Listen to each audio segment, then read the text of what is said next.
It's NFL Week 18, the last full slate of the NFL and the last chance to absolutely dominate the sports books in the NFL regular season. Stay tuned for NFL injury breakdown and best bets. You're not going to want to miss this.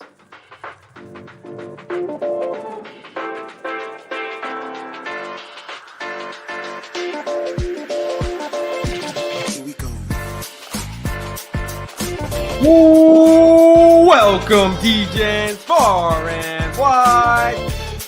What we love to do here. Let's talk injuries. Biggest one, Brandon Ayuk, ACL, MCL, multi-ligament knee injury. He's out for the season. Josh Oliver, anytime touchdown, plus 850. This was 10-1 earlier. From a Denver standpoint, give me the defense to get in the end zone. Welcome to the official Degen Docs Red Zone Bitching Hour. The only thing I want to bitch about is basically they were so bad that CD was just, he had a decent day. Let's get this off the screen for just a second. I'm going to hijack this. We're going to go to the professor's office hours. Oh! For a second here.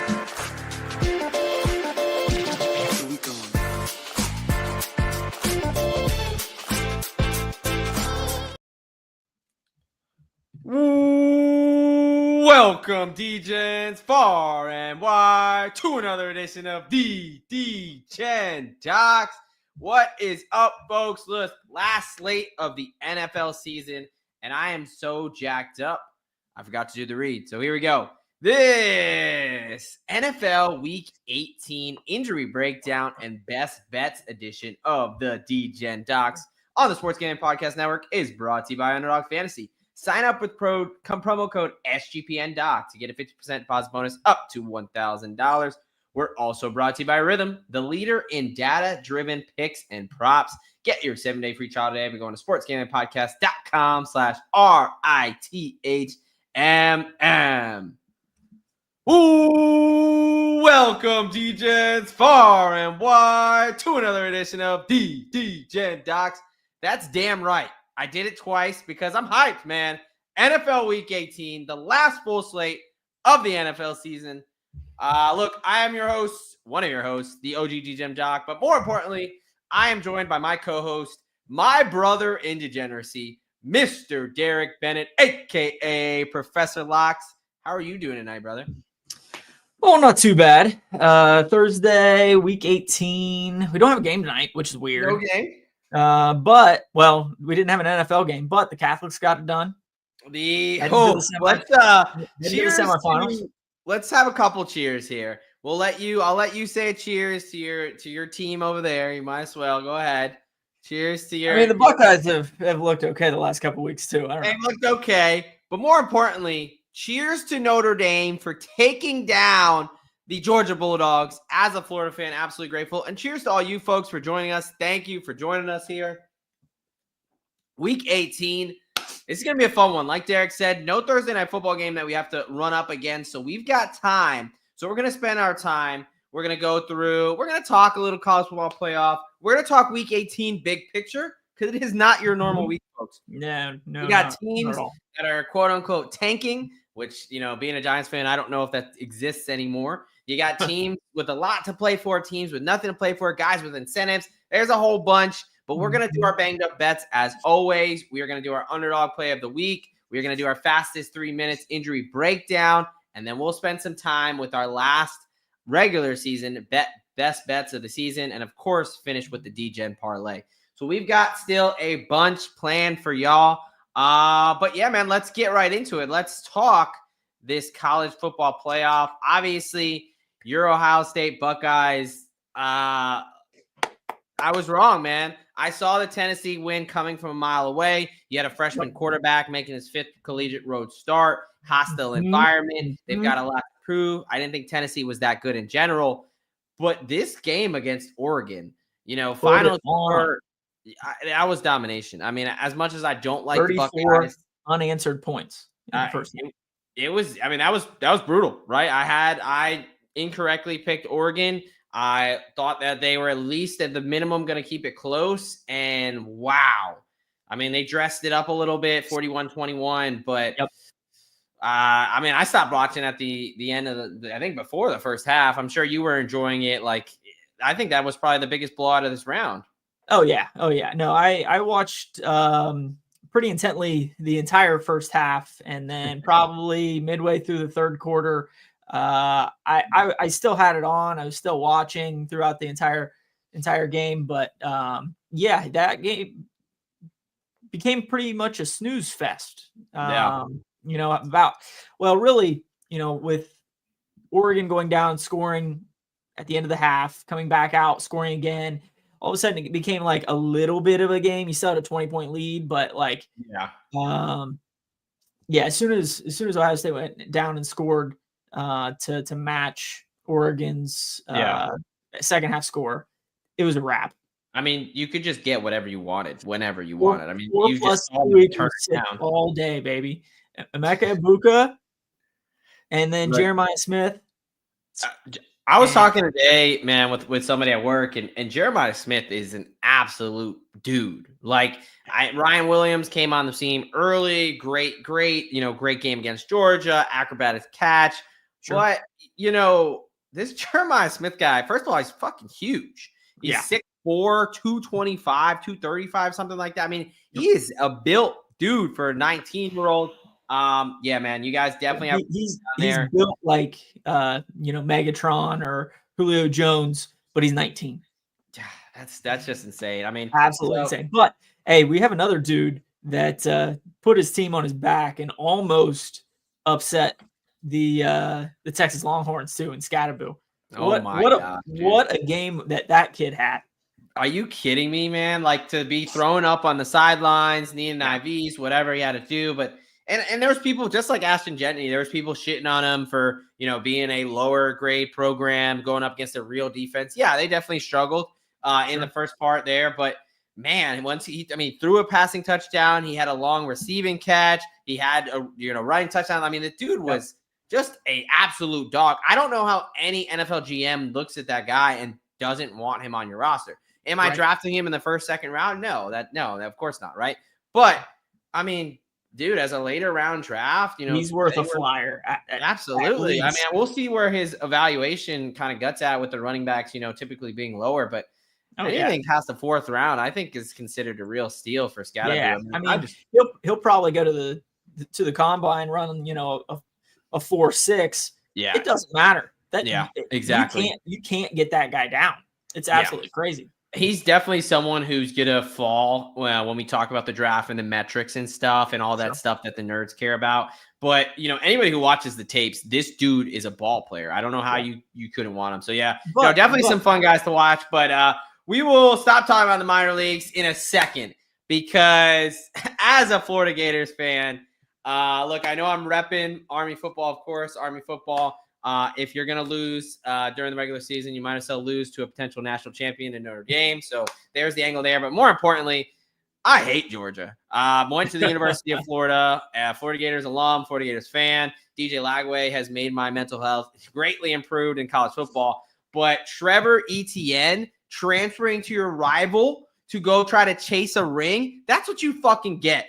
Fumbling, right? I mean, they had all the momentum. It was a 0-0 game. They were going in. And boom, first turnover of the game. Trevor Etienne gets lit up, fumbles the ball, and the rest is history. Didn't do shit the rest of the game. Notre Dame turns it on. Special teams, defense. I love it, man. As a guy who had to watch Stetson Bennett win 2 national championships in a row after Georgia hadn't won since the 70s, this was a nice day to be a hater. So go Notre Dame. They won me a lot of money. Wrote an article over on sportsgamepodcast.com. Yep. 2 for 2 for my picks and my articles. I picked Ohio State against Tennessee, picked Notre Dame, hit Riley Leonard rushing there. So hopefully you check that out. But fun times. Look, I will say, as much as I don't like your Buckeyes, it's hard to pick against them right now the way they look. Anything else before we move on? No, I mean, the semifinal is definitely a little bit more out of the ordinary this year with the 12-team playoff versus the 4. I mean, Yes, we kind of expected Ohio State and Texas to be up there, right? Even going back to the beginning of the season, but Notre Dame, Penn State, like they were always that 8, 9, 10 They would be school out. that, Yeah, you in know, a typical format. is always just right on the fringe Yep. that could just never get in. And now they have a chance. So it's pretty cool to watch this first 12 team college football playoff. No, I mean, just look at their rankings, right? 6 and 7. I Yep. mean, even Texas I mean, all of them, 8, 5, 7, and 6, right? They would technically all be out of the playoff. Now, in a 4-team, I have a feeling that Boise State, 5 and 6 would have gotten it. Yeah. Exactly. Boise State, Arizona State, sorry guys. Yeah, you guys are not getting left to the party, but this is why it's cool to see, right? Arizona State was really a 4th and 13 stop with some atrocious defense away from winning that game. But even then, does Ohio State get the bump above Penn State's 6 because they beat them in the regular season? And this is why the 12-team playoff and the whole college football thing is so interesting, because we can go around and around and around. Yeah, I mean, and Ohio State 2-loss team in the regular season, or Michigan or Oregon. Right now, what your rival and the best team in the country. But anyway, yeah, like you said, great that they're expanding the field. I think they need to rework some seating and stuff like that. But ultimately, at the end of the day, it's fun. And also, I tried to tell you guys this really quick, just scheduling note for next week. If you can take off Friday and Monday next week, I highly encourage you to do it. I legitimately I took off, and Commander gave me a pass. I said, give me the 10th and give me whatever the 13th. And if you're a federal government employee, congratulations. On the 9th, we have a holiday, day of mourning for former President Jimmy Carter. So I will not be working Thursday, Friday, or Monday. So I get a college football semifinal, a college football semifinal, 3 playoff games, and 1 playoff game. I'm fucking excited. Hopefully take off work and be a Degen with us there. But all right, let's get into it here. Look, I want to talk about NFL Week 18 really quick, just from a big picture, right? So, NFL Week 18. This is not the week where you want to be spraying units on, quote unquote locks and really trying to go heavy on some of these spreads. So, the motivation versus you have a group of individuals, grown men, who play professional football for a living, not for a hobby, not a job for them. This is their livelihood. So the whole thought process between who's more motivated, who's going to want to tank, as a fan and as the front office, it's very easy to say the Patriots should lose to the Bills. But to Drake May or, to guys who have been on that team, right, who knows if this is going to be their last year playing in the NFL. You never know when your last snap is going to be. It's not as easy to say, hey, guys, let's all tank for the potential of drafting some 18, 19, 22-year-old kid. Tanking, again, it looks easy on paper, but a la my Giants last week, the players in the locker room don't exactly give a shit. And you've got a bunch of funky situations with, we're going to play our starters. And then, something like the Bills are probably going to do. They're probably going to get 2 series. Josh Allen, they want to continue his streak of active starts. And then they're probably going to be out the rest of the game. But someone like Harbaugh, you don't know what the fuck Harbaugh is going to do. If the Steelers win and they don't have anything to play for, who knows what he's going to do? If he's going to play Herbert and them, or if he's so it's one of those where, just as a disclaimer, be careful with your sides when you feel like all your angle is that one team has something to play for and the other one doesn't, because that's really where you get into trouble. Now, what I will say is it does create some fun opportunities in the prop market. That is where we can get a little bit fun and get a little bit Degen there. So stay tuned for the Degen Parlay. Anything on Week 18 before we move on? Nope. I think you've covered it. Let's get to it. So before we get to this, I want to, again, encourage you guys to check out the SGPN app. All of our picks and podcasts in one place for free. Just type SGPN in the App Store. All right, my friend. We are getting to turning into our favorite segment here, our banged up bets. That is right, folks. That is where we take it. Anybody can tell you, oh, this guy didn't practice today, or this guy's dealing with this injury. But not everyone understands, not every questionable tag is created equal. Not all injuries are made the same. And how is it going to actually affect the game? And that is where we feel we have an advantage, and that's what we're targeting. So from straight to the injury report to the sports books. First one up, Chase Brown, Cincinnati Bengals running back, under 68.5 rushing yards at -120. If you follow me on X, I was putting this out. I specifically tweeted this at 1 a.m. on New Year's Day, I guess New Year's Eve, because I was waiting for this number to drop to see what they were going to do, because they kept saying it's going to be a game time decision. 68.5 seems to me like a number you would drop in a normal game against the Pittsburgh Steelers. The Pittsburgh Steelers have a good rush defense. Trace Brown, he's been playing well, but almost 70 yards is a lot for a guy who is coming 1 week off a high ankle sprain. This is not the same injury as a low ankle sprain where we think, oh, he just twisted his ankle, blah, blah, blah. No, I mean, clearly it was a big deal. The guy could not finish the game, right? He's only had minimal practice, did not practice first 2 games. He's a game time decision. I think the bigger sweat is if he's actually going to suit up. But we faded this spot with Justin Herbert early in the year. And again, quarterback versus running back position, the demands on the body. Herbert re-injured himself, wasn't able to finish the game. Limited mobility, elevated re-injury risk. That is what we're dealing with here. Now, it's a little bit different than Patrick Mahomes. Patrick Mahomes dealt with this injury, and I told you guys to take the Chiefs, to bet on it right now, because he's shown us that he can do this. And the quarterback position is completely different than the running back position. So I love Chase Brown in this spot here. I think the Pittsburgh Steelers do have something to play for. I think, obviously, the Ravens are going to beat the Browns, but I think that 5th seed is important to travel to Houston as opposed to traveling to Baltimore. So give me Chase Brown under 68.5 rushing yards there. Yep. Staying in that same game, Najee Harris, 50-plus rush yards, plus 105. That is my bad on the typo there on the graphic. But Najee Harris, 50-plus rush yards, plus 105. The big thing here is, how do you keep Joe Burrow and that great Bengals offense off the field? You run the fucking ball. And that's what they did the last time they played Cincinnati. He went for 75 yards against them then. And you've got now Sheldon Rankins, their big defensive tackle, on the IR. You've got Sam Hubbard, one of their best players on defense, out for this game. And Najee Harris, Jaylen Warren, he's going to play, but he was banged up with a rib injury there. I know he's been getting more touches out of the backfield, but I think this is a game where it's not going to be out of hand like some of the Steelers' last couple of games where they're having to throw the ball. I think, you get Joey Porter Jr. back, that the game's going to be a little bit more competitive, and they're going to need to run the ball. And I think Najee Harris has a great matchup here. I think he gets close to 15 to 20 touches, and I think he sails over this 50-yard mark plus 105. This is one where if Baltimore wins and they don't win the division, the AFC North, I know Derek and I were differing on this position of, is Mike Tomlin going to sit his guys because, does he not mind going to Baltimore because they play pretty good against the Ravens? In my opinion, you just played the Ravens in Baltimore. It did not go your way. Houston the Steelers look like they're limping into the playoffs, but if there's anybody who has a more severe limp, it's the Houston Texans. So I really do think, and then to top it all off, are you really going to keep your division rival in the Cincinnati Bengals playoff hopes alive? You don't think Tomlin gives a shit about that as a football guy? So I like Najee Harris there at 50-plus rush yards. And then the last one, Jaleel McLaughlin over 34.5 rush yards, minus 110. Biggest thing here going up against Kansas City. Look, it's not yes, I know Denver needs it. Kansas City doesn't, blah, blah, blah. They're going to sit some guys. Chris Jones, they locked up the number 1 seed, probably rush some guys. If you watched, especially that game against the Bengals, Jaleel McLaughlin was a huge bright spot for that team.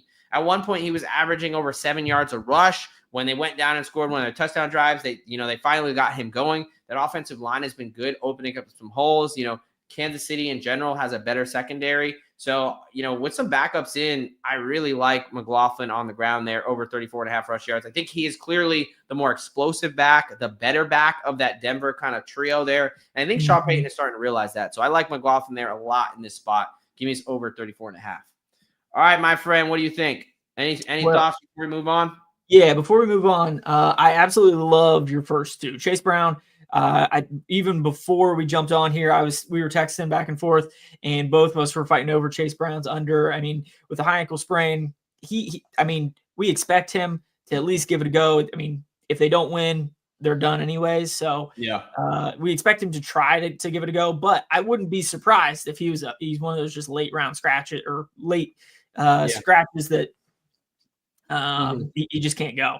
Yeah. So either way, we're getting that back. But Najee Harris, 50 rushing yards, like you said, especially coming off some much needed rest after 3 games in 11 days or whatever. That's a good point. Yep. I completely agree that they're going to pound the rock. I think they've handed the ball off to either Harris or Warren. I think they're like third in running back carries in the league. So they want to pound the rock. And I fully expect them to do that. Julian McLaughlin, I like that one, not quite as much as the other two, but especially with Kansas City not really giving a shit about this game. I expect Denver to put up some numbers in this one. Yeah, I mean, the concern there is Sean Payton deciding which running back he wants to play more that day, right? That's where I'm like, maybe. McLaughlin got me paid in that Denver game. And he just looks so much more explosive. I mean, their yards per play with him on the field, like there were fans I was tweeting some things out and there were fans like telling me, Broncos fans, like it's insane the yards per play with him on the field versus off the field. Like, I don't know what the hell Sean Payton is thinking. I think he understands that this guy's separating himself. He picked up a little bit of an injury. So, 2 weeks ago, but I think it's clear that he's going to be the lead guy, but there you go. All right. What do you got for the good people, my friend? Yeah, let's start off with my good friend Mike Evans going over his 96.5 receiving yards. And really, this is partially due to Paulson Adebo being on the IR, but he's been on the IR for, almost 2 months at this point, probably. So the big thing is, this is, I believe, the first time that the Bucs will go up against the Saints without Marshawn Lattimore, who has stuck it to Mike Evans. He's probably the best cover corner that has held Mike Evans down across his career. Absolutely. And then plus, on top of that, if Mike Evans has a little bit of a day, if Baker has a little bit of a day, they get paid with some player incentives. So I fully expect Baker to air it out and try to find his favorite target in Mike Evans. He just popped over this last week. So I fully expect Mike Evans to go over 96.5. Aaron Jones, he's dealing with a little bit of an injury himself with a quad contusion. For those of you that don't know what that is, it's a fancy term for a bruise on the front of your thigh. And as a pro, as a grown man, as a stud running back in probably the biggest game of the season thus far, Aaron Jones is going to have to tote the rock against that Detroit Lions defense, who is beat up. Anzalone is possible to return in this one, but we've talked about it before. The only way that you're in football shape, you're getting better at football, you're ready to go, is by playing football. And he's been on the couch over the last 6 or 7 weeks. So I expect Anzalone to be a little bit rusty. That defense of Detroit has still been playing okay. Yeah. But this Vikings offense has looked really, really good over the last 3 or 4 weeks as well. So Aaron Jones over 60.5. And then Bijan Robinson. I went with his attempts in this one just because with the Falcons, I would not be surprised if they try to put it on Carolina in this one. They still have something to play for. If Tampa Bay ends up losing to the Saints, they can still sneak into the playoffs. But Bijan Robinson over 19.5 attempts. I think I got that at even money. And Josie Jewell, I think second leading tackler for Carolina, it hasn't practiced. He's had a concussion, so not entirely sure if he's going to give it a go. We're at Thursday. I don't know if I saw his practice status for today. I didn't see it today, but I know he's been banged up. He didn't practice yesterday. We always look for that Thursday tag for concussions. Either way, I still think Bijan can get to this number. He's gone over this number for the last 5 weeks. And, if the Falcons get into some garbage time, they're just going to pound the rock. And Bijan is that dude to get at least 20 rush attempts. What do you think? We'll start with the Bijan play. I absolutely love Bijan Robinson here this week. His numbers are super high, and I think for good reason. I think he's got a great matchup.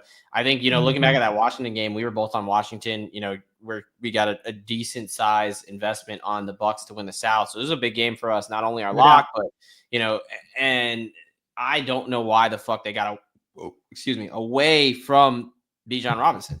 The Atlanta Falcons were tearing them up on the ground. they have a really good offensive line when it comes to run blocking. They have really, good backs. They have a rookie quarterback. They're going up against the inferior Carolina team. I think they just need to hand the ball off, to Robinson, let him do his work. They've been kind of phasing out Tyler Algier kind of less and less a little bit. He'll still get some of his carries, but instead of like splitting, they clearly understand that Bijan Robinson is the guy. I mean, he is one of the best running backs in the NFL. So I love Bijan. I'll be on his props this week. I think he does absolutely run wild. And, if they need the Bucks to lose to make the playoffs, but you have to win the game anyway. Like, there's no reason to scoreboard watch. The first step of business is to win this game. And I think in order to do that, you got to hand the ball off to Bijan Robinson plenty of time. So I like that. I love Mike Evans. He's a program guy. Always like Mike Evans. The only thing that scares me is that everybody and their mom is on this play. So it is a very, very chalky play. That's where I'm afraid to. With him finishing with 95 yards and still getting his bonus and stuff, that is in the the realm of possibility just with how many people are on it. But I do like the play, in a vacuum. No Adebo, but no Lattimore is the biggest thing, man. He really has struggled against the Saints. Whether Lattimore and him are fighting and getting ejected from the game together, or whether Lattimore is just simply locking him down, it's gotta be a relief to see that fleur-de-lis there for the New Orleans Saints, see that logo and not have Lattimore lining up against you. So I do think Mike Evans has a great opportunity. And then Aaron Jones, if the Minnesota Vikings want to be competitive, much like Najee Harris needs to get the ground game going and keep that Bengals offense off the field, the Minnesota Vikings, they're a lot more of a complementary team where they run the ball and they play, behind their defense a little bit. So if they want to keep Detroit off the field, Aaron Jones has to get going. You're right, that linebacker core has been banged up. Their defensive line has been banged up. So, I do like Aaron Jones, and I agree that his injury is not something that concerns me at all. 2 limited practices. I expect him to be close to 100% this week. Yep. All right, brother. No, I like it. Anything else for injury targets before we move on?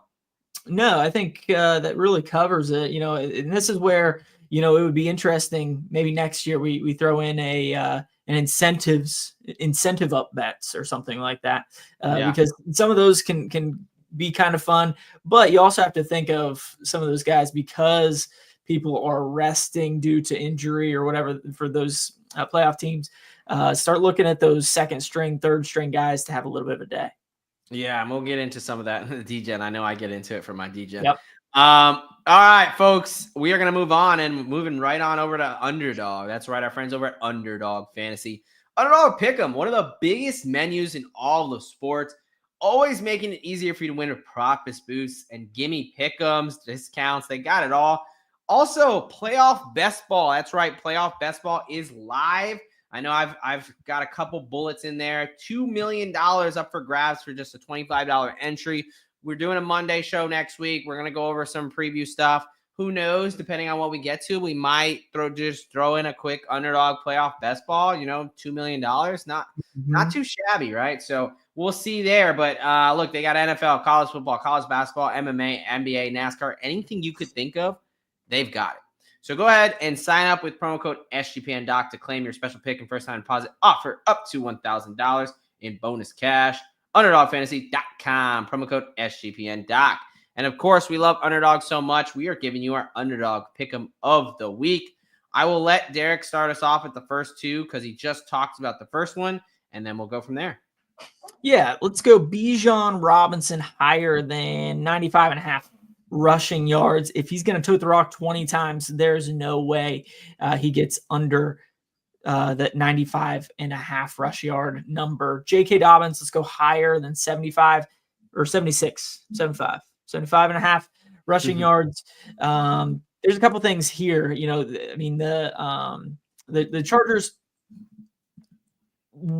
how long will they play their dudes? Will they play their dudes? Harbaugh has been kind of up in the air with certain things, but Harbaugh likes team dudes, and J.K. Dobbins is one of those. He likes to pound the rock. J.K. Dobbins needs 75 yards, 70-some yards to get some player incentives this week. I think Harbaugh allows him to get to that, to get his guy some extra money.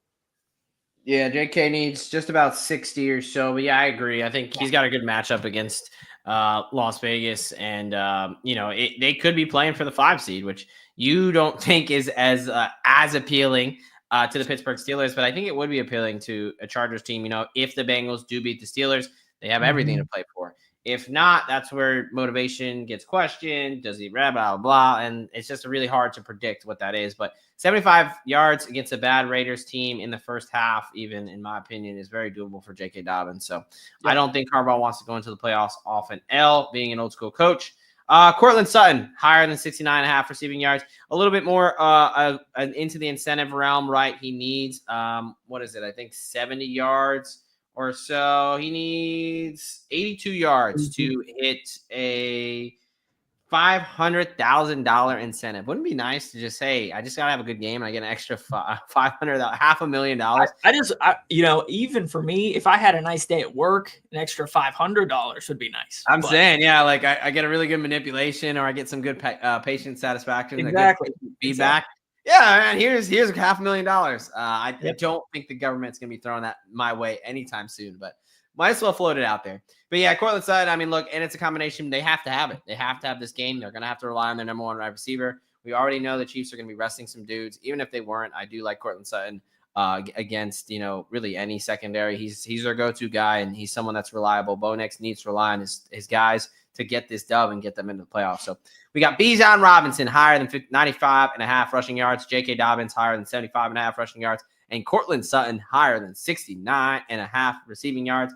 Add that together for 6x your money. $15 entry pays out $90. All right, folks, let's keep it rolling here. And we're going to keep it rolling with our fastest 3 minutes injury update. The nice part about today is it doesn't have to be super speedy because we're not running up against any kickoff here. So I do want to spend a little bit more time than usual on the injuries. Obviously, no Thursday Night Football preview. So we're going to talk about some of these big injuries to understand what effects they're going to have, not only for NFL Week 18, but potentially the playoffs. And then we'll get into our best bets and round it out with our Degen Parlay. So, my friend, are you ready? Sure. Let's roll. Let's start with some of these Saturday games. And that's first up. Look, Cincinnati running back Chase Brown, the high ankle sprain, game time decision. We already talked about him at length there, so I'm not going to go into him. But his teammates, wide receiver T. Higgins, also hit with the questionable tag. I would assume he's going to play. Obviously, he had a massive game. Massive, whatever the combination of those words are. But he had a great game last week. He was clearly banged up, but he's a guy who will play through it. He understands as a veteran player, like you only get so many shots at the playoffs. And who knows if he's going to be at the Bengals next season. So I think he will play, although questionable. Now, someone who's a little bit more up in the air, right tackle Marius Mims, the rookie out of Georgia, go Gators.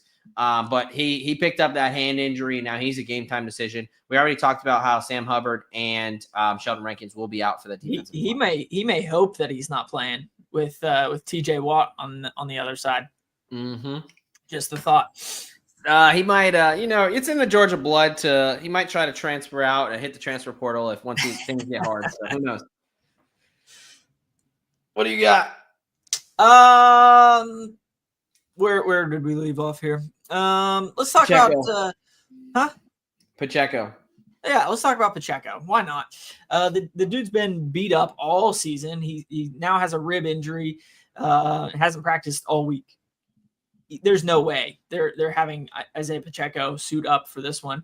Will he be good for week 2 of the playoffs? Division championship week? Yes, he will be. Give him basically 3 weeks of rest. Those ribs will be feeling much better, and I expect him to be closer to 100% by that time. Yeah, I didn't even think about that. They get 2 weeks off. Damn. Yeah, it pays to be the Kings, right, man? That's big. That's why that Sunday night game is so big. Which, no doubt. Thank goodness that game is on, because that is. I mean, we're gonna watch probably a crap ton of really bad games this week. They might, it could be some fun, absolutely, but that game is gonna feel like, okay, we've officially turned on the NFL playoffs, because it is a de facto, like, you win, you don't have to play next week. You're guaranteed round 2. Huge. Anyway, Cleveland Browns, a lot of guys out. Yeah. So maybe tanking does exist. Let's see if the Giants front office pays attention here. But Cleveland tight end David Njoku out with a knee injury. Running backs Jerome Ford and Pierre Strong out with an ankle and concussion, respectively. Best cornerback, probably one of their best players on defense, Denzel Ward, out, and linebacker Jordan Hicks also out. He has a concussion. So a lot of big name guys. Obviously, it leaves a thin backfield. Deonta Foreman was getting a lot of carries. Sounds like Bailey Zappi is going to get the start, but DTR is going to play. I don't know. Very tough situation to try to figure out. And that's where the whole early line lock sometimes bites you in the ass. I gave out Cleveland, I think 17.5. It's an AFC North division game going up against the Ravens. It would be nice to at least, keep it close. I didn't realize that half the roster was going to be out. I mean, who knows, man? I know the number's at like 20 now, which is it keeps growing. Crazy. Yeah, I mean, it is crazy in an NFL game, 20, but who knows? Bailey Zappi can't look worse than DTR, so I think that's a bonus. That's a point moved in your direction, regardless of what the Vegas thinks. That's true. DTR has been a brutal watch. Let me talk about the Pittsburgh Steelers real quick. With this one, I don't think it's so much who isn't playing, because Roman Wilson hasn't really played all year. He's gotten into a few games, but he's out still with a hamstring injury. It kind of sucks for the rookie wide receiver, but they get Joey Porter Jr. back.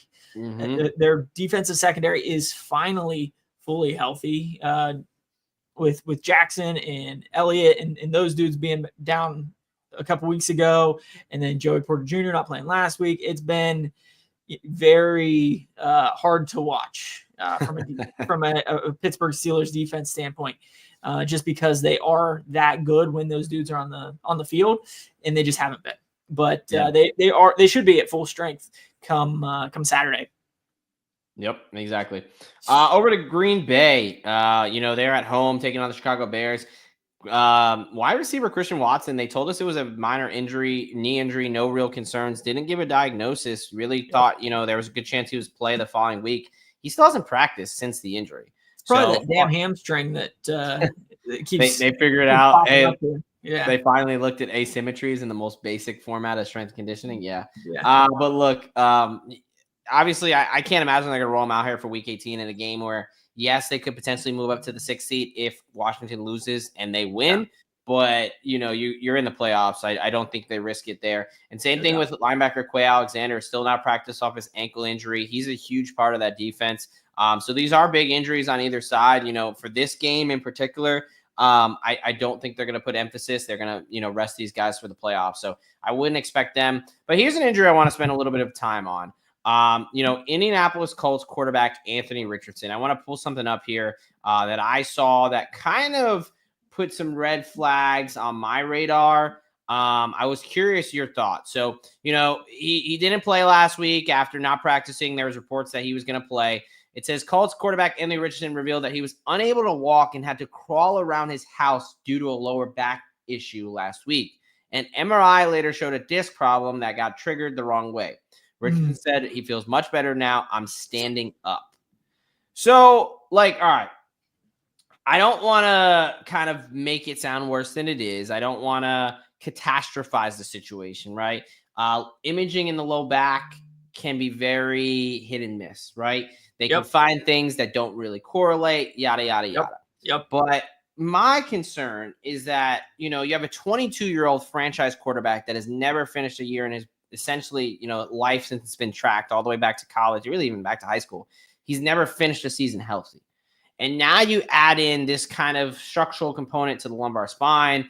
I don't think it's like anything career threatening. I don't think it's anything that could potentially affect, the start of next season. But this guy's game is to put his body on the line. Like, what makes him special is his ability to use his leg and run. And the fact that he's already running into some low back lumbar spine issues is a bit concerning for me. It does not. I remember in the offseason, someone asked me, Jaden Daniels or Anthony Richardson, who's the higher injury risk? And I said, I don't think it's fair to go based off of just appearance and their frame. I mean, you look at guys like Devonta Smith and stuff like that. Yeah. Look at their history of how they play the game. Yeah. Anthony Richardson, give him credit, he plays hard, but he can't stay healthy. Yep. Jaden Daniels, he's figured out a way ever since college. Even though he gets some big hits, he stays on the field. Yep. And I know he was banged up with the ribs, but clearly he's played every game, and Anthony Richardson's dealing with that. So I just want to get your quick thoughts. Like, where are you at with this? If you're a Colts fan, how much confidence do you have in Anthony Richardson being able to, like, let's say, finish next season healthy? Yeah, I mean, as far as your question there, it's really hard, dude. Like you were saying, I mean, with the way that he plays the game, he is throwing his body into other dudes. He's trying to bull guys over. He uses his athleticism as much as pretty much any quarterback in the National Football League. I mean, that is his game. That is part of what makes him special is his ability to run and really truck dudes over. Cam Newton was another guy that, early on in his career, perfectly fine. He could do that, but things started to catch up to him.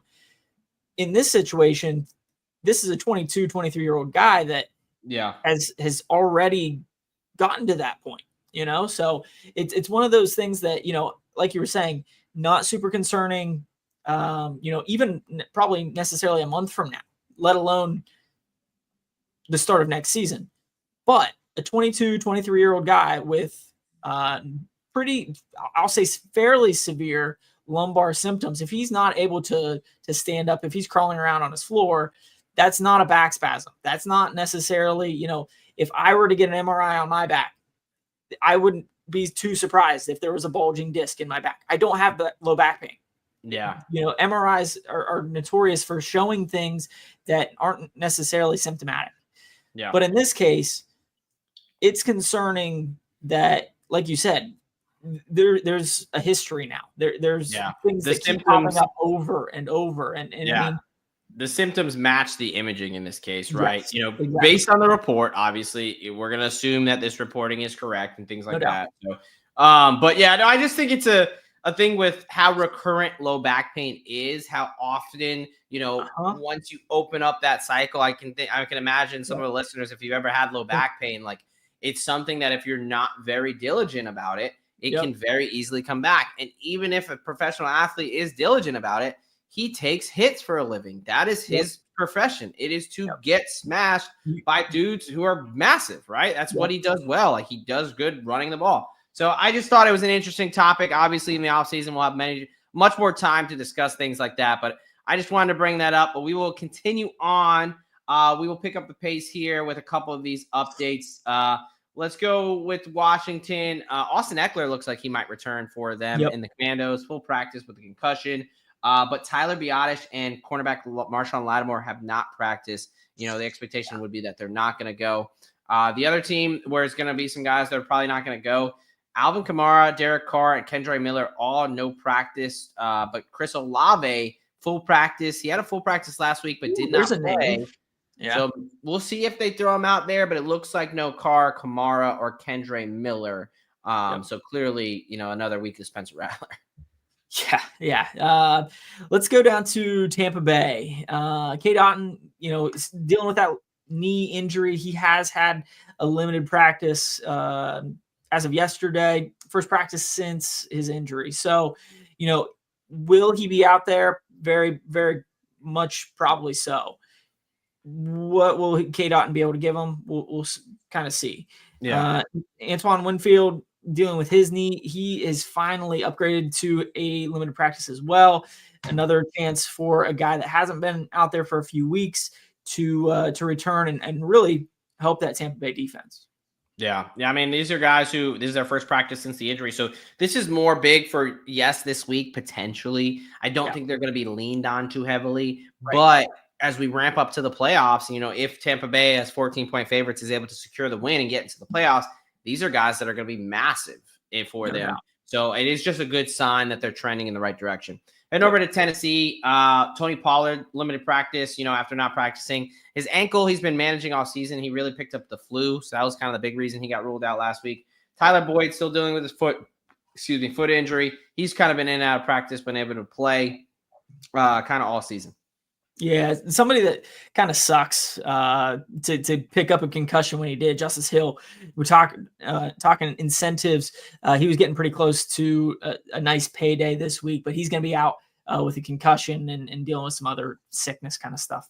Yeah, and I would have really, really liked him this week, especially Yeah. as he's someone that he's in their offense for the first team as far as a guy to spell out of the backfield, but also when they get up a little bit big, they really do like to give him some carries. So I would have really liked to play his stuff there. All right, Miami, Jalen Waddle limited practice, looks to be optimistic for him, but Tua has had 2 limited practices, but everything out of their camp is very kind of pessimistic. The expectation is almost that Tyler Huntley is going to play. The line tells us that. So I'm pretty interested in this one. Like, obviously he's doing something and he's trying to play in a essentially, must-win game for them. So I think that's definitely one to watch what he's going to be. I think right now we have to operate based on what they're telling us with Tyler Huntley as a quarterback, but I wouldn't rule Tua out just yet with the fact that he's been able to practice twice this week in a limited fashion. Minnesota, Derek talked about Aaron Jones, quad contusion, not too concerning to either of us. 2 limited practices. I expect him to be close to 100%. Also, Harrison Smith, the guy who's been in and out of the lineup for them, full practice today with his foot injury. So that's a good sign. Yeah, and another couple guys that'll be coming back. Dallas Goedert has had a couple full practices for Philadelphia. Now, will they still play Dallas Goedert is up for discussion. It sounds like they're going to be resting most of their offense. Play them all, baby. I need them to win. It sounds like they're going to be throwing a lot of second teamers in there. So Dallas Goedert coming off that knee injury, will he suit up? I don't expect him to. I don't know. But Ladd McConkey was limited with his toe injury for the Chargers. Again, kind of a strange situation. You never know what the fuck Jim Harbaugh is thinking, let alone whether he's going to throw out by far his best wide receiver.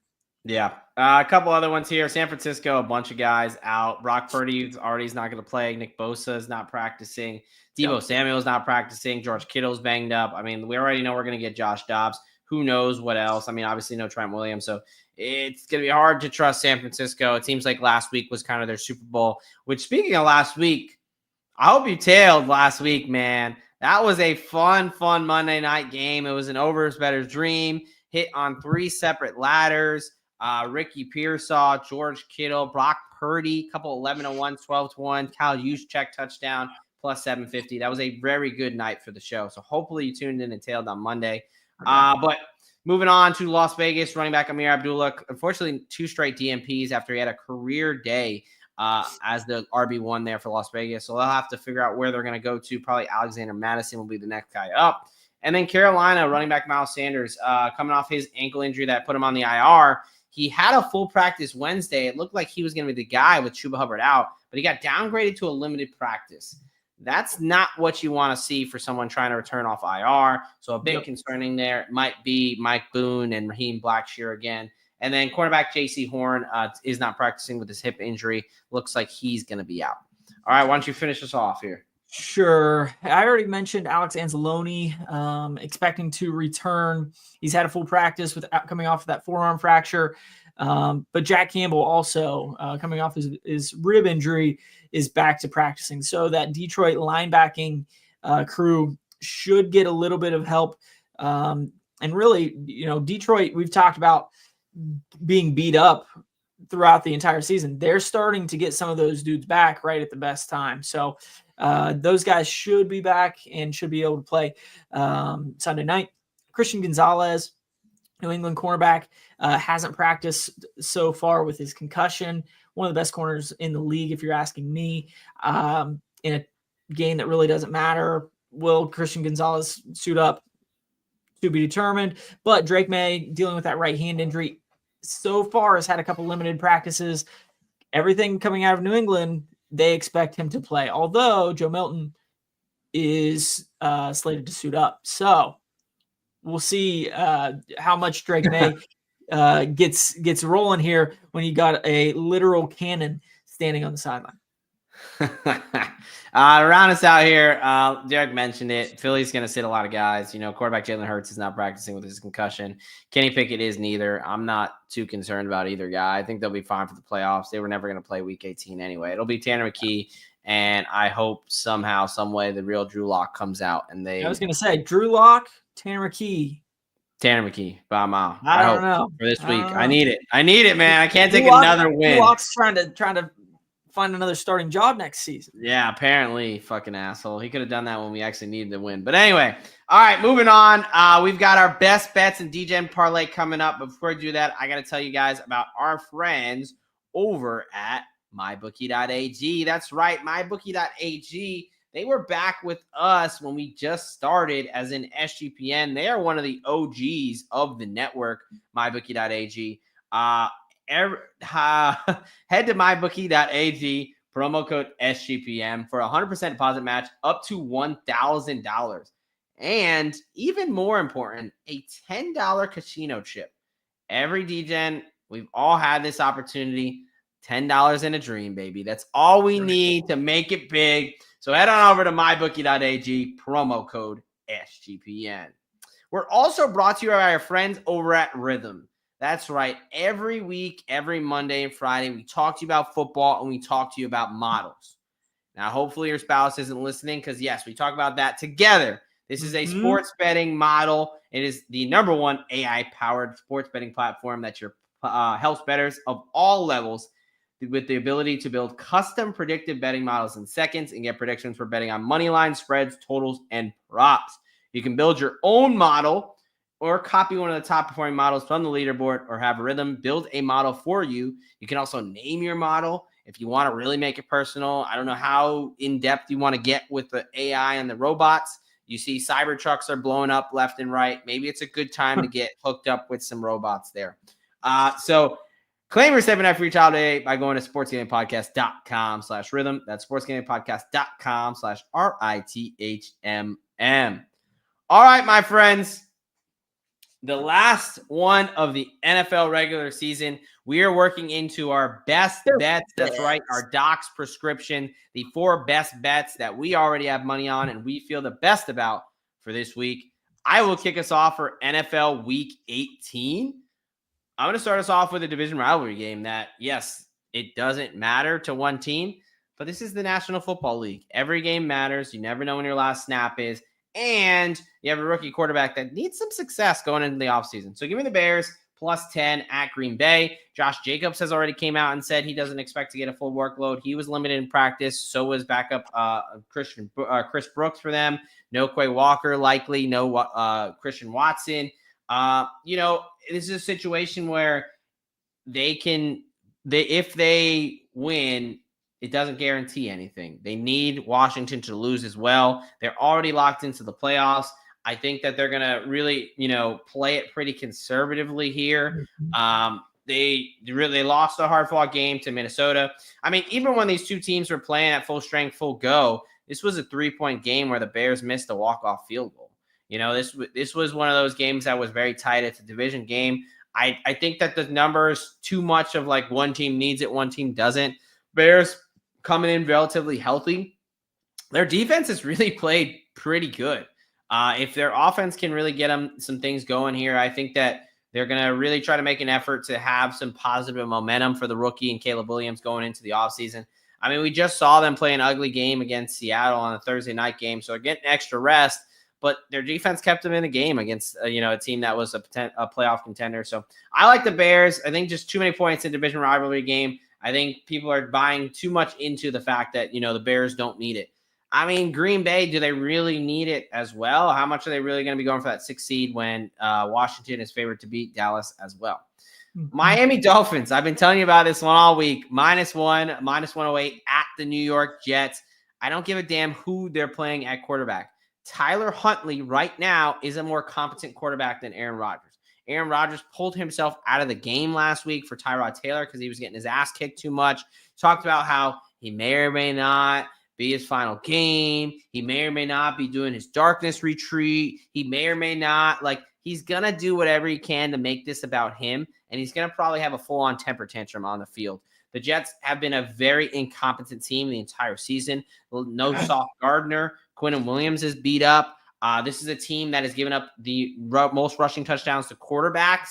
Tyler Huntley's legs. He picked one up last week. I like Devon A-Chain, Jonnu Smith. Tyreek Hill was getting going. We're expected to get back Jalen Waddle. I mean, the Dolphins, they need to win.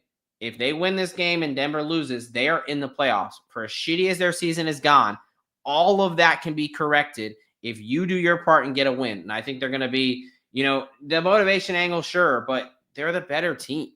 Just flat out the better team, regardless of if it's Snoop Huntley, who was a Pro Bowl quarterback not too long ago, or Tua Tagovailoa. The big one, Detroit. This is the game of the season. Detroit's been my team all year. They were my Super Bowl pick at the beginning of the season. I have a fairly large wager on them to win the NFC North. But I think the getting back of Jalen Reeves-Maybin last week, Zach Campbell's been there, and then Alex Anzalone. Their linebacking core is finally healthy again. And that's a huge piece. Their secondary's always been kind of healthy. It's been the defensive line. But not having your defensive line and your linebackers is really hard to come back from. Getting a core, that linebacking core, kind of getting some of that back. It's talked about how big of a piece Alex Anzalone is. He's the leader of that defense when it comes, definitely the front seven. And I really think that Detroit at home, I just can't fade this team, man. They came out and they went against what everybody suggested. Dan Campbell's a madman. He had them jacked up for San Francisco. They didn't pick up any injuries, and they figured it out. The defense was shaky to start. They got 2 big turnovers, and really they only held, Brock Purdy-led offense to 7 points. I know Josh Dobbs came in and scored a late garbage time touchdown, but I really like the way they responded in the second half, and I think that they're going to get it done at home against Minnesota. And then last play, Atlanta at home, -8 versus Carolina. I know that this is a lot of points for a division rivalry game, but no Chuba Hubbard means no betting on the Panthers for me. Chuba Hubbard's been my guy ever since the preseason. I love him, but he's on the IR, and we saw what this team looked like without him. No J.C. Horn, likely no Josie Jewell, like you were saying. Tyler Morton, their right tackle, went out, and every time Bryce Young got hit, man, that ball was on the ground. He looked like a shell of himself against Tampa Bay. And I really like Bijan Robinson this game, and I like what Michael Penix has looked like. As someone who needed the Falcons to lose last week, he kind of scared me, man. He looks pretty competent. This is someone that we both liked coming out of the draft. Yep. I think he can be a dude for them. And I think, we saw what he did leading them down from 2nd and 26, 2nd and goal from the 26, and then to come back and get them into the end zone to get that game to overtime, man, that was some gutsy throws in there. Ever since his, interception to start the game, he looked pretty lights out. So I like Penix, and I really like their rushing attack here. I think they get up early, and I think they just really run away with it, much like Tampa Bay did against Carolina last week. Yep. All right, my friend, what are your 4 best bets for NFL Week 18? Yeah, let's start with the number 1 seed Kansas City Chiefs laying 10.5 against Denver. Everybody's talking about how Kansas City's resting Patrick Mahomes and Pacheco and Jones and this guy and that guy. There's 53 guys on the roster. 45 of those guys suit up. They can't sit everybody. And again, this is a division rivalry thing. Kansas City just finds ways to win. And I think in this case, they're going to find a way to keep it close against a division rival. And I think it's just one of those things where, Kansas City still has a lot of dudes on that roster. So I do expect them to keep it close. The Raiders at +4.5. Now this is, I guess how do I want to say this? Are you baking in a Steelers win? Well, yes, I am. Although I don't necessarily think, as a Steelers fan, I don't really think it really matters if they go to Houston or they go to Baltimore. I think they can win either one of those. But I do think the Steelers end up winning on Saturday. Harbaugh ends up resting a bunch of dudes. The Raiders looked pretty damn good last week against the Saints. So why can't they do it again? No, I mean, Antonio Pierce, when games don't fucking matter, he's a much better coach than earlier in the season when they do.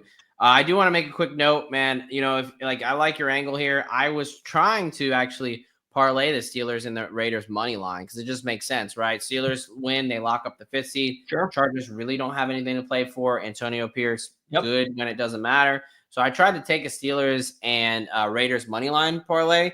I know, at DraftKings, it wouldn't let me do it. So hopefully you're on a book. Shop around. Yeah, it just said you can't parlay those together.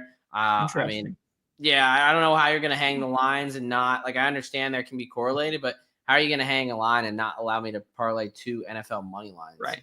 Not spreads or anything. So it just, if you can find that. Even if you lower the odds in that case, I mean, there's some sort of an algorithm that does that for them. I don't know. Yeah, I just thought that was fucking bullshit, but whatever. That is kind of bullshit. But no, I like your Raiders play. I like your Chiefs play. Keep it going. Yeah, no, with Houston, this is a play where Houston, again, doesn't really have much to play for. Tennessee doesn't either. But in this case, Houston, in my opinion, has to play their dudes. They just got boat raced by Baltimore a week and a half ago. They've looked like complete shit the last 2 times they've stepped on the field.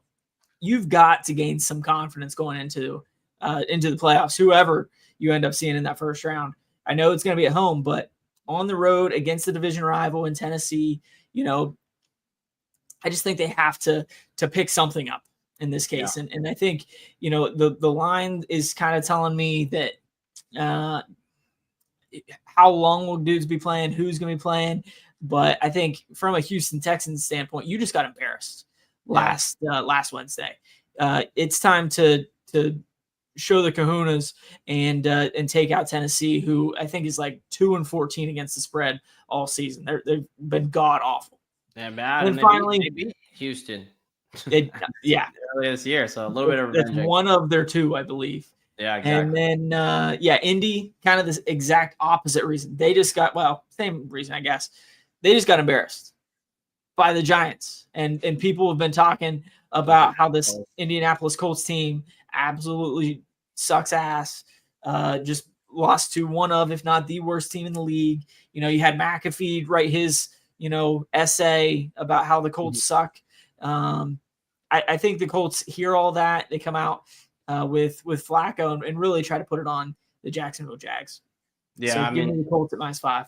Yeah, Colts have kind of owned Jacksonville, no matter how good the teams are. I mean, they kind of kept them out of the playoffs last year, letting Houston take that division at last week there. So, I like Kansas City. The division dogs. I think they'll be a little bit more prideful, right? You don't want to lose your division rival. I don't give a shit who's out there. And I really like your Kansas City angle because going over to my Degen Parlay. You've got a guy playing for his NFL career, Carson Wentz. Anytime touchdown. I've got a 4-leg anytime touchdown parlay. 4 guys to find the end zone here. 4 guys that, a little bit of interesting mix and match for sure. You got Adam Thielen, who I think is right now the wide receiver 1 for the Carolina Panthers. Situation where Atlanta's been susceptible in the secondary. I think Carolina's going to be down. I think they're going to be needing to throw the ball. Despite how bad they looked last week, Adam Thielen still had 2 touchdowns against the Buccaneers. So clearly him and Bryce Young have a good connection. Carson Wentz, he's a mobile guy. I mean, he's going to, backup quarterbacks love to run the ball. We've been on this angle all week, or not all week, all season, as these backups come in, whether it's DTR, whether it's Tyler Huntley. And they 1-2 reads and then they pull it down. And I can definitely see Carson Wentz, going all out on the line and laying out for a touchdown. There's a good chance he fumbles that ball, but hey, there's a chance he does. Good point. So Jalen Naylor, a guy who, I hit on Ricky Pearsall a lot last week. He plays a similar position in that slot position going up against the Lions defense. Sam Darnold really likes him. He had the first touchdown last week. So give me Jalen Naylor in a game that's probably going to have some points. And then Najee Harris, I talked about him. I just think that he's going to be their battering ram, and he's going to help them to keep the Bengals off the field. And he's the guy around the goal line. So I like him to punch it in the goal line there. So 4 guys to just break that plane of grass, that first white plane of grass there. Give me Adam Thielen, anytime touchdown. Carson Wentz, anytime touchdown. Jalen Naylor, anytime touchdown. And Najee Harris, anytime touchdown. 123-1. All right, my friend. Round us out. All right. Hey, of the top 2 guys, who has a touchdown this season? Johnny Wilson. I know Johnny. It is Johnny Wilson. Johnny Wilson has a receiving touchdown for the Philadelphia Eagles. Again, Philly's going to be resting Devontae Smith, A.J. Brown. Yep. Tanner McKee is going to be throwing the ball, right? third string quarterback. Sometimes those third string guys just find a dude that is just kind of hanging out over by the bench, isn't getting too many snaps. I'm hoping it's Johnny Wilson in this case for Tanner McKee, and he gets an anytime touchdown. Caleb Williams, on the other hand, averages almost 5 carries a game and has not found the end zone yet. We've talked about it. You just kind of mentioned it. Rookie quarterbacks do kind of like to scramble around a little bit. And I think Caleb Williams wants to kind of break the whole Green Bay owns Chicago trend, right? Kind of coming into this week 18. So give me Caleb Williams to get in the end zone. And then Brock Bowers, another guy that has a little bit to play for this last week, not necessarily incentive-wise, but I believe if he has 8 catches, maybe 9 catches, he'll break the all-time or the single season receptions record for tight ends. I believe Zach Ertz has it right now at 116, and he has 108. So if he has a little bit of a day, he'll break the all-time receptions record for tight ends in a single season. So give me over 77.5 receiving yards for Brock Bowers. I couldn't find a receptions prop, but I'll take his receiving 77.5. So 125-1 for 2 touchdowns, and Brock Bowers to have a typical day for him. Damn. Yeah, that does not seem that far-fetched. I think that's one I'll have to be on with you, because that doesn't seem like this takes a lot for 125-1. Wow. Yeah, no, obviously I love the Caleb Williams. I got the Bears there in that one. So, and Johnny Wilson, man, rookie to rookie, like you said, just hanging out on the bench. I like that. Exactly. I mean, even Goddard might not be playing. You need that big target in the red zone. Oh yeah, he's a big dude coming from the Florida State Seaman Holes there. All right, my friend, we did it. Obviously, a little bit of a different show. No Thursday night preview. Get to spend a little bit more time talking injuries, kind of rounding out here. Look, folks, next week, obviously, no Monday. There is a Monday night game, I think, right? No. Oh, wait. Yeah, you're right, because it's before the playoffs. Right. The week after. My bad. Next week, no Monday Night Football playoff game, but we are still having a show because we're going to do a nice little season in review. So we're going to be looking at all of those futures that we put down. We went through all of those division breakdowns. Let's see how we fared this season, obviously with still the playoffs pending. And then we're going to take a look at the playoff preview. We're going to obviously, whatever injuries come down the pipe from week 18. And then we're also going to do, let's look at some scenarios, some early line. We might get in some early line locks. Look at, hey, who do you like right now? Is there any futures you want to place on a team, to make whatever. So it's going to be a little bit of a different fun show for Monday. So definitely check it out. Other than that, folks, look, we got 2 games on Saturday and then a slate on Sunday. The last slate of the NFL regular season. Do not miss the opportunity to get rich from the NFL. All right, folks. You got anything for the good people before we get out of here? No, I don't think so. I'm getting tired. It's past my bedtime.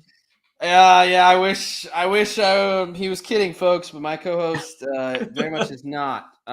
Usually is asleep about 9-10 anyway. But look, folks, so we appreciate any subscription, follows that you can provide to us, especially as a new show. Even though you might not think it's that big of a deal, every time you click that like, you click that subscribe, you click that download, it does mean a lot to us here as our first season with the Degen Docs. And you know what they say, folks, a lock a day keeps the bookie away. And here at the Degen Docs, we've got your prescription. All right, folks, we got one more NFL slate before it becomes prime time NFL playoffs. So we hope you enjoyed the show, and do not forget to let it ride. Yes, let it ride. What's up, Degens? Doc here. As a proud member of the U.S. Army and a lover of football, sometimes those two things cross over on here. But as you probably already know, as a lowly captain, these are just my opinions. These are not opinions that are representative of the entire DoD or the U.S. Army. The same thing goes for any references to any commercial products or hyperlinks. Again, that does not constitute an endorsement from the DoD or the Army. I hope you enjoyed the show.